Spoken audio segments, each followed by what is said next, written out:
Hello, welcome to this talk from the Total Education Centre. You're on Total Education Media, and today I'd like to talk about the characters in Frankenstein. And this little talk is going to focus mainly on Victor Frankenstein and his creation. You should be looking at the notes that are available on the Total Education website and working through those with me and adding notes of your own in the spaces provided. If you don't have those notes and you're just watching this randomly on YouTube, welcome. And you can make notes and stop the video wherever you feel like. We initially meet Victor Frankenstein in a sort of as a gothic character, basically in the Arctic, and what he does is he's there because he's chasing his creation, trying to kill it, and again he's showing his obsession with that. He's alone, he's isolated, he's sick, and he's obsessed. And this basically sums up Frankenstein through most of the novel. We understand from our reading that he's not particularly a likeable character, and we understand that he physically changes throughout the novel. When we first meet Frankenstein, he's basically a curious child. He's interested in various things, interested in the sciences and the world around him, and he has friends and an exceptionally good family. Unfortunately for Frankenstein, we see him begin to falter in his attachment to the world and become enclosed and obsessive. And the letters at the start sort of indicate this and frame, of course they frame the story, and we've talked about that in our notes, how those letters frame the story. And Frankenstein appears in the Arctic. Well, first we see the creation of the monster or the demon or whatever you like to call it, and then Frankenstein comes along and Walton sort of rescues him, and he's sick and he's dying and he tells his story.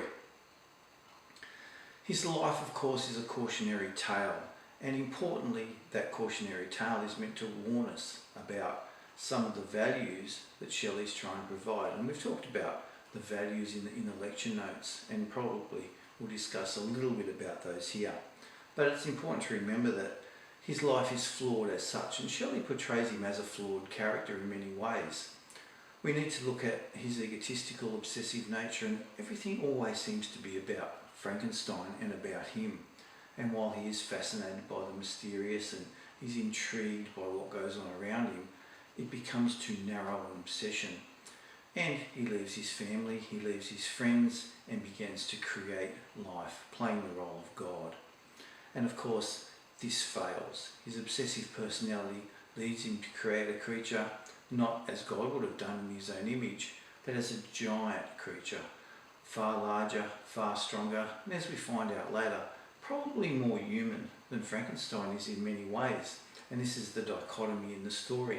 Which of the characters is more human and what represents humanity? Frankenstein himself is a very isolated figure at the start because he chooses to be. And later on in the story, he becomes an isolated figure, not just because he rejects his creation, but because his creation basically kills off everybody that he truly loves. And it's important that you think about, when you're studying the character of Frankenstein, what makes the creation want to kill all the people that love him. And I think that obviously the first step is the rejection that Frankenstein gives the creation, even on that very first night of creation, when the creation wakes up and he's looking around, and Frankenstein basically runs away from him, and that sense of rejection stays with him. And Frankenstein doesn't think he's done the wrong thing necessarily, he's done it in the wrong way, and then he begins to get a sense of guilt which travels with him through that story. The second incentive that the monster has, or the creation, is the destruction of his wife as such, or the partner that he was going to have, and this really makes him angry. And the last really two characters and friends of Frankenstein that he has left, Henri and Elizabeth, are both murdered by the creation, and this leaves Frankenstein with a single objective into getting his revenge. Revenge becomes his second obsession, and I think that's a very important thing because it carries through in that latter part of the story. It's true that Frankenstein suffers throughout the story, but we don't necessarily have any empathy with him because of that. partly because, in my personal opinion, I think that Frankenstein deserves much of what he gets for his rejection and treatment of his creation, for the way he treats other people and for his own obsessions. And it is a warning and cautionary tale, and I don't think we're supposed to like Frankenstein as much as some of the other characters. Indeed, I prefer the creation as a character to Frankenstein in many ways. So this obsession and this suffering combine to make a character who theoretically you think would learn from his experiences, but we find late at the end, even Frankenstein, as he's dying, he's still obsessed with revenge and even wants Walton to go after the creation and kill it. And he doesn't seem to have learnt anything from what he's done and what he's suffered. So he truly is a character that doesn't learn anything. He gives us really he has no insights into life, for example, and he treats other characters poorly all the way through. He doesn't learn, unlike the creation, who is able to learn. I don't think that Frankenstein develops much as a character throughout the text, and the simple egotistical obsessiveness and it's all about me sort of person that he is carries right through. And I think that goes back to the values that Shelley is trying to portray in this text, that he is a fallen god, if you like to call him that, and that he develops nowhere because of that and has no redemption, no redeeming features. Unlike the creation, who also in the story has a narrative voice.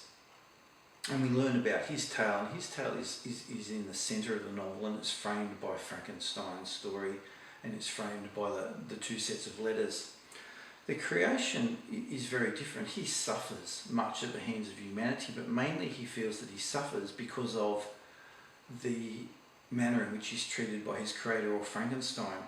It is true that he's extremely ugly, and we can see this right from the very word. And the words that Frankenstein uses to describe his creation demeans the creation right from the very start. And we see his ugliness, and he talks about how horrific he is. And every character that the creation runs into during the text reels back in horror at his appearance, and he really has no chance to interject himself into society, despite the fact that he's able to learn. He learns language, he learns about empathy, he learns about the values in life, he learns about man's strengths and weaknesses, and he develops a sort of philosophy of his own. That philosophy that he develops and that understanding of human nature is turned into a sort of bitterness by the loneliness that he has and the sadness that surrounds him. He really has problems obviously connecting with people at first because he has no language and no understanding, but always because of the physicality. And Frankenstein's made him into a monster, really. He's bigger, he's larger, he's stronger, and he has no connection with the people when they look at him. He's an outcast throughout. He never gets the opportunity to link with anyone. It's sad even when he adopts, in certain terms, the family in the woods, the Lacey family, and eventually gets up the courage to go and try and make some contact with them, and he's driven out and actually beaten with sticks and runs away because he's so upset and he knows he can't kill them. He is physically strong. He does have the ability to learn. He's very emotional. He can feel anger, he can feel pain, and in the end he decides to seek revenge on his creator for the rejection that he suffered. Much like the creation is a creation of parts of humanity, he's also a creation of the different aspects of human nature, and along the way he learns this bitterness and this anger and the sense of revenge, and he does murder. And while we have sympathy for the creation, I think in many, many ways, that sympathy is tempered by the fact that he does murder, although we do understand his reasons for murder. And in his narrative he explains those very clearly, and he tries to give Frankenstein a sense of what's happened. And through this narrative, and it's a very emotive and sympathetic narrative, we do gain some empathy with the creation, even though he has murdered particularly even small children.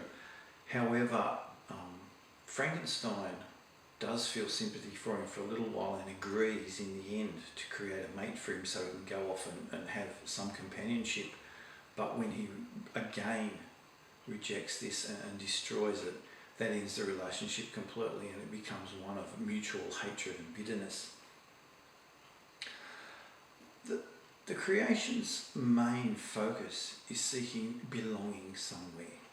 He wants to belong, he wants to be part, and it's human nature, and that's one of the things that rises up with the questions that we ask about the values in the text, and that sense of he wants to join in and belong somewhere, and that's a very human feeling, isn't it?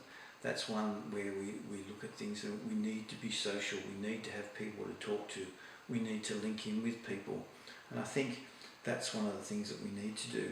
He seeks that belonging first with Frankenstein, then with the DeLacy family, then with his bride, and he's rejected in all three, and that's why we see this bitterness. In many ways, he's a reflection of Frankenstein in the fact that he too is very obsessive in many ways. He's obsessive to learn, he's obsessive in his hatred, and then he's obsessive in his bitterness.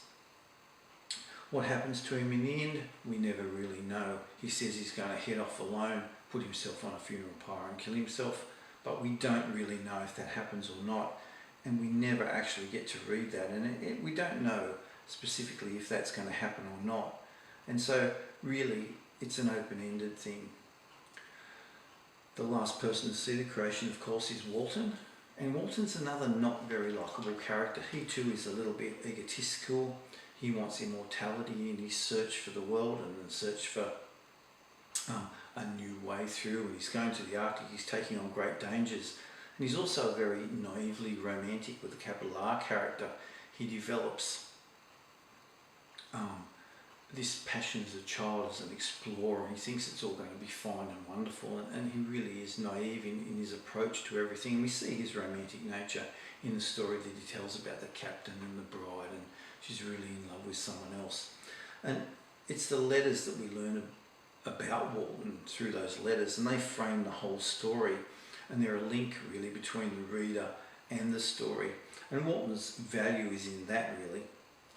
His letters show his psychology in a character, and they're really his narrative. Like Frankenstein, he's an extremely curious character, and part of his persona in those letters is his exploration of the world and his exploration of trying to find a new way and becoming extremely egotistical, but he does this in a far more naive way than Frankenstein does. And while he's obsessed like Frankenstein, in many ways he's a mirror of Frankenstein, he's also a contrast. As before, if you remember clearly that I said Frankenstein develops and change, Frankenstein doesn't develop and change. Well, Walton does have that ability to change, and what happens is when he does have that ability to change, he does that, and he realises at the end that what he's got to do is talk about to the sailors on the ship. He actually says, no, we're going to turn around, I'm not going to follow my obsession to the end because I've seen what happens. And Frankenstein, when you read your notes in the lecture notes, you'll see that Frankenstein does warn him specifically not to be like me. Don't continue and maintain that obsession. So the three main characters that we've discussed in this short little talk, it's very important to think about what they represent, how they're represented, and what they're saying about life. We need to go back and look at the values that each one represents, and what is this partly this cautionary tale. Walton, for example, wants immortality. He says he'll sacrifice everything for immortality, but he looks at the story of Frankenstein and becomes a little bit more rational and realistic in the world. And I think they're the main things that you need to focus on when you're looking at those characters, that what they represent and how they link to the values that Shelley's trying to portray. In our next little mini talk, we'll talk about some of the other characters. We'll talk about Henri and Elizabeth and some of the minor characters in it. That's all we really have time for at the moment, so I'd like to finish off by saying you are watching Total Education Media. We hope you visit our website, make some comments. Please comment on this talk and let us know what you'd like and what you wouldn't like for us to talk about, to give to you, so we can help you learn. Good night.